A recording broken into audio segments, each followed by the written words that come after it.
Ayan, kay sarap nga pong pagmasdan kapag ang isang babae ay nag-e-effort at alam naman po nating lahat ang babae ay hindi po mahilig sa pag-e-effort, naghihintay lamang po sila kung ano yung hakbang ng isang lalaki.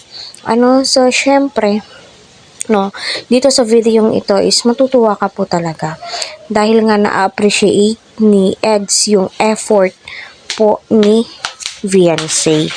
Kaya marami pong salamat sa lahat ng sumusuporta dito sa aking channel, especially yung mga Team Edsy na naka-tune in ngayon. Naway nasa mabuti po kayong kalagayan.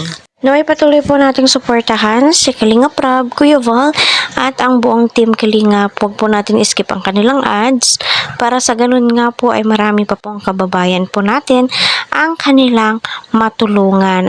So dito nga po ay marami ang nagsabi na jowa challenge daw nga po pero wag naman po yung masyadong sweets. Alam naman po natin na si Edo, alam naman po niya kung ano po yung mga boundaries niya patungkol nga po dito.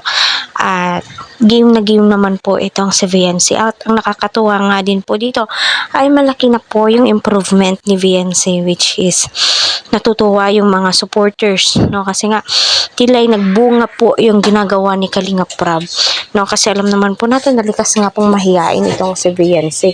So panoorin muna natin to. May pang-surprise song ka pa eh. Ang sweet. Request mo po yun ang viewers. Oh, kahit na nag-effort ka eh. Salamat. Laking ba yan. Nakakatuwa. Siya nga pala. May ako. Dahil sinurprise. Ayun nga po mga kalingap na nakakabilib dahil nga isang request lamang po ng supporters ni Viancy ay kita naman po nating lahat ay ginawa nga po niya ito at tinupad ni Viancy kahit na nahihiya po siya.